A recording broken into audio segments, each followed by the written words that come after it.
We are back here on 6 Degrees of Associations with today's guest, Donald D., with over 35 years of experience in the commercial, association, nonprofit, government, and higher education sectors. We are so excited to talk to Donald. Donald, welcome to the show. Thank you very much, Casey, and I am certainly excited to participate here. The association world has been an incredible world that has evolved. Where I am, I've seen several generations of leadership and professionals in this business, and it continues to move the bar up in terms of the leaders that we see coming through. Yeah, let me start it out here. I mean, there's a lot of hats you've worn over the years, and I want to ask you about that. But before I start digging into some specifics here, how did the association world find you, or how did you find the association world? Tell us about the beginnings. So, in the very early days, I had a partner who we've been partners for almost 35 years as well. He had gotten involved with ASAE very early on, actually with New York SAE, and then subsequently he became the first supplier member of ASAE back in the early 90s. And then he and I were known each other for, since probably 1982, playing basketball together. And one thing led to another. We started a company together, and then he got me involved, and we started working with ASAE back in around '95 when they asked us to participate in a technology conference. So we did, and then they asked us to help them put together a business plan so that they could take that technology conference, which was really it was a seminar. It was a one-off seminar. And we put together a business plan that became the ASAE's first technology conference. We got a sponsor in NASDAQ, and then right after that, it was a 3-year plan that they would bring it in-house. We started off first outside, and then ever since then, it became the Technology Management and Technology Conference for ASAE. That's very cool. As someone who has attended that conference, that is awesome, and I appreciate that. Well, so what goes into planning and creating a conference? I can only imagine the logistics of that. I mean, there's association professionals listening to this show that may actually be launching their own conference or a new iteration of a conference. So I'm curious, what goes into that planning process? Well, I think you put the logistics aside because that by itself has its own set of disciplines in there in terms of location and all of that. And I think very critical, but probably the starting point is really the idea. What is the message and who is the audience? So in this case, we looked at the audience as really being association leaders, and whether they were CEOs, COOs, or VPs of marketing and membership and events that really wanted to learn about kind of critical issues that are impacting the profession. And that's what we really became kind of the starting point. And then we would do our research. We would look out, do an external scan of what was going on. We would talk to people in the organization. We would talk to leaders in terms of the challenges they face, what keeps them up at night. And, once we pull all that together, then we sit there and say, if those are the key issues, who are the best people that we do our research and look at, what's background papers? We generally put together a position paper. It kind of centers around what the issues are. And then who are the best people who could sit there and talk about it, whether they were key speakers or whether they were experts, leaders themselves. And so we then, that's how we started the technology conference. And then when it became M&T, and then we started our own conference called digitalNow, which we kept going. Originally, it was a partnership with ASAE, and for the first 3 years. And then they said, it takes a lot of investment in there, and they're not suited to kind of handle that ongoing piece. So they asked us to just take it over. So we did for 25 years. The second ingredient beyond the identifying what the key issues are, putting together a position paper behind it, is getting the right people there. We put together an advisory board. We had 30 CEOs who basically volunteered their meeting probably about once a quarter, where we'd bring to them, here's what we think the key issues are, what do you see? And then we'd put together an outline of the format for the conference, identify keynote speakers, and they sometimes we'd ask them to sit there and help us vet. So we had Jim Collins as one of our first speakers when he wrote Good to Great. We've had Jeffrey Moore. We've had, just an incredible lineup. And we'd spend close to $150,000 to $200,000 a year on keynotes.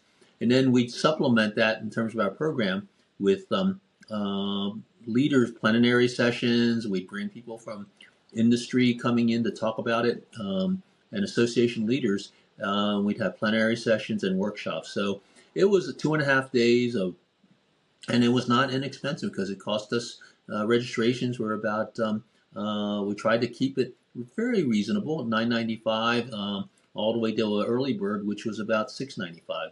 So it's expensive, but it was still, I think, something that was very worthwhile. Plus, we had a great partner in Disney. Disney was a good friend of ours, Georgia Gell, who was the executive vice president of Disney, both in Orlando and in California, and they were our hosts. They really they kicked in maybe close to $500,000 every year in terms of sponsorship, particularly of the food and beverage. I mean, this was really the I would push it over almost over the top in terms of the kinds of food and beverage and just the facility. The Grand Floridian Yacht and Beach Club down in Disney, and then they would always have, so they were very generous with their time. But because we were in the industry so often, we held over the 25 years. I think we had our event there probably 23 times. We had to spread the love. So one year we had it in Nashville, where we had the president of Nashville said, "You got to do something for us." So we went there, and they just pulled out the red carpet. They had, one of the obviously that's Music City right there, and they had us in the Grand Ole Opry, and just all, and they had one of their keynote singers there play the opening performance.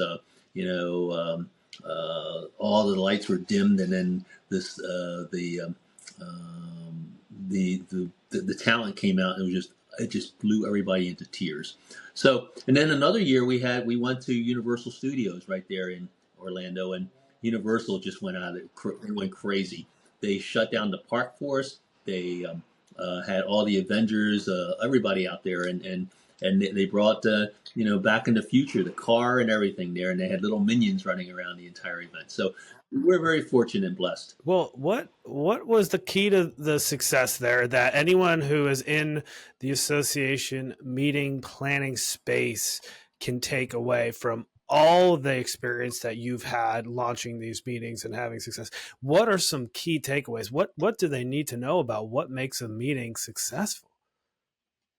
Well, I think I would encourage anyone, uh, whether it's in their own organization or if they're planning for, doing it as part of their event business, is make sure you involve your clients and the audience. Get a good users group, get a good, have an advisory board like we did, so that you can bounce ideas off of, because the best ideas are not going to be yours. The best ideas are going to come from the people that you're presenting to and your advisors, because that's why they're on your board. And don't be afraid to compensate them. I mean, we were very fortunate that Disney took care of our advisors for us. But, it's a small price to pay to just recognize them, thank them, give them a gift at Christmas, a very nice gift, things that are just meaningful touches that just thank people. You don't have to spend thousands of, millions, lots of money for that. But good thank you notes, and they're just little personal things. And then I think the second thing is, when you're doing an event like this, is personalize the experience. You know, make sure that we've always had this tagline at digitalNow. It is always about you, and we always tell folks, you know, tell us how we're doing it. Each and every time I got on stage, I would say, how are we doing? Because it's all about you. And whether it's the littlest thing, if somebody didn't turn down your sheets, or if you didn't get the right kinds of coffee and things like, just let us know. And we would always, we'd take that criticism and we'd follow up on it almost immediately. So by the next time I was on stage, we said we would address this thing. If they weren't cleaning the clearing the tables off right away, it would be done immediately. So you make sure you have a good partnership with your event, um, the key managers at the hotel or whatever the particular venue was, because those sometimes people take those for granted. Your pre-cons and your after action meetings and things like that, but they're all important to ensuring that you get it off to a fast start and you make sure that the future gets better next time you come back. Definitely. And it sounds like sponsors were a key part of the success of your meeting. How do you manage to keep both sponsors and attendees happy and making sure they're both getting the bang for their buck, because you can't have one without the other? Exactly. And, um, right from the beginning, we always involve our sponsors in the planning, ensuring that, hey, you have, um, we tried very hard to make sure that we had consistency and that we didn't have any unfair situations where people wanted to just spend, because we didn't have a large venue. We would have 20 or 30 sponsors.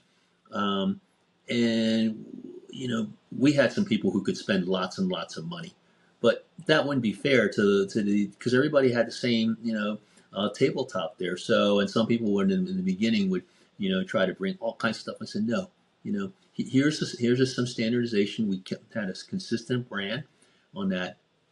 And just the second thing is we make sure we involved our sponsors and exhibitors in in the invitation when we invite people to be our guest and at the event. We ensure that that people didn't get bombarded with, and if they took advantage of email addresses and things like that, you're allowed, two communications and one follow up, two pre and one, to get people to come and talk to you, and make sure, and we would outline templates that they can use. It's their choice, however they want to do their marketing message, but make sure you don't oversell and don't abuse the system. And we've had some folks who try, but the system is very is self cleansing. So sometimes you have to take people to task too.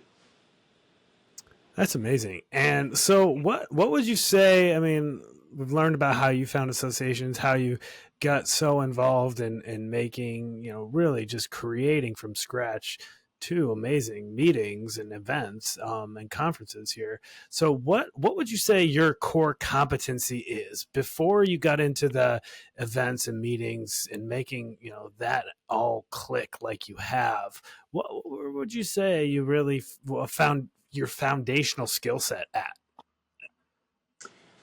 I think this is something that probably is true, I think, today as it was 35 years ago for me and my partner, is good listening skills. And, I think the importance of listening skills is you have to sit there and do your research. It's not just asking the questions, you have to do your research to ask intelligent questions. And I also take to task to people now when I counsel and mentor folks. I said, go find the most interesting people that you want to know, get to know.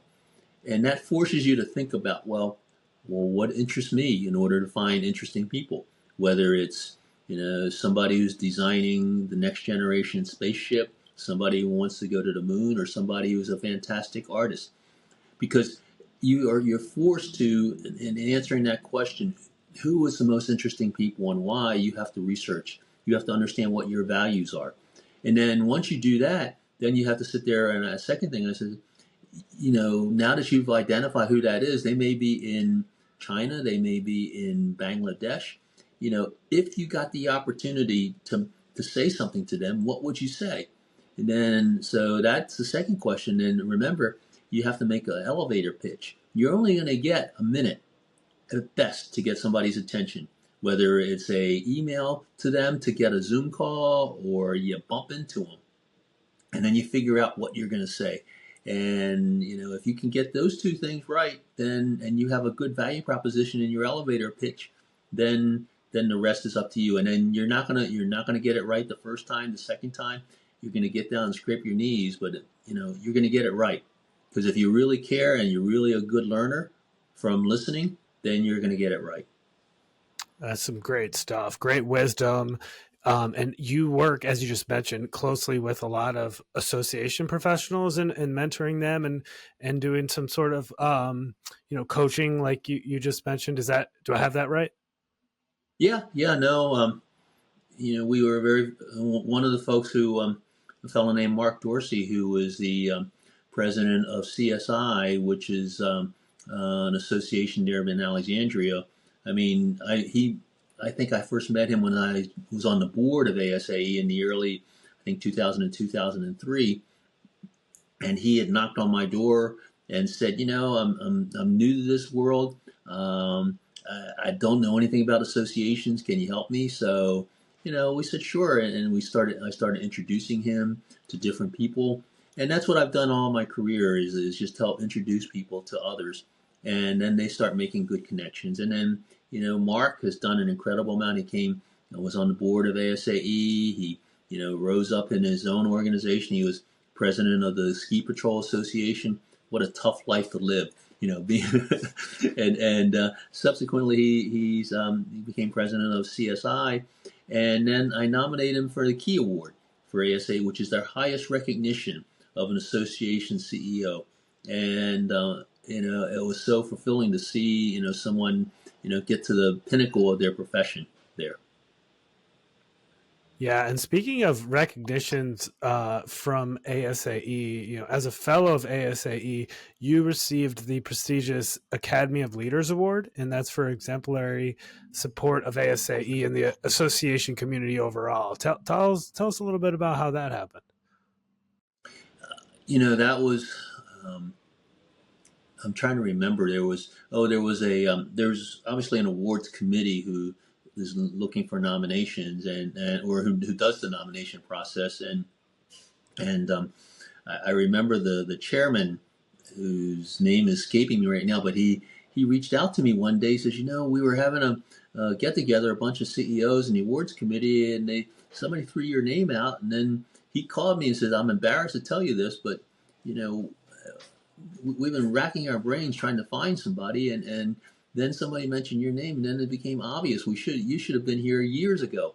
So he reached out and said, "Would I consider it?" And I said, "Absolutely." And then the only challenge was that I won the award during COVID, so my recognition was on a Zoom call. So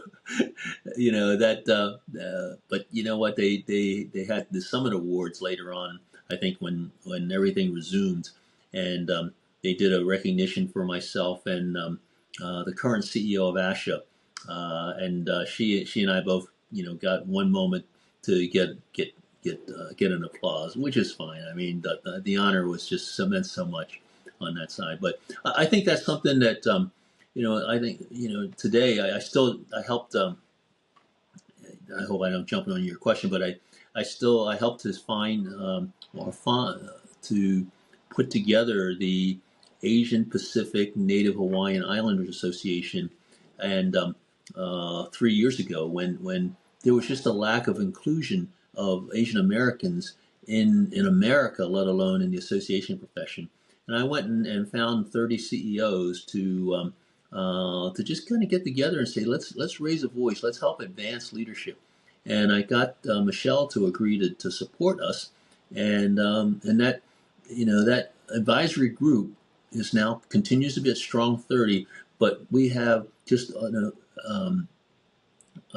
group of people who come together with us. We meet on Saturday before the annual, and that number has grown from 30 now to we're expecting 300 this year, which is amazing for the association profession of, and we're getting young, a lot of young people, and I'm encouraging folks to get involved in because the minute you get involved in ASAE, that's when your career starts to take a trajectory, because once you're involved, whether you're in a section council for marketing or membership or CFOs, you're meeting other people, and then you're kind of networking, and then you're attending other events, and then it begins to snowball.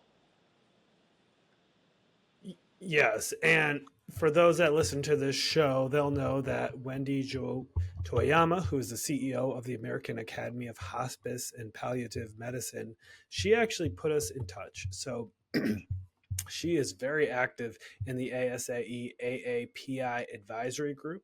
This is a Right. network. Yep. This is, as you just mentioned, a network of association professionals and industry partners who advocate for advancing and including Asian American and Pacific Islander communities in the association sector. And of course, um, you know, Donald, you are the founder and chair of this organization. So that is exciting. She's the one that put us in touch, and definitely we want to include more information on that advisory group in the description of this podcast. It is amazing work that you all are doing for this AAPI community in the association space. So that is awesome stuff.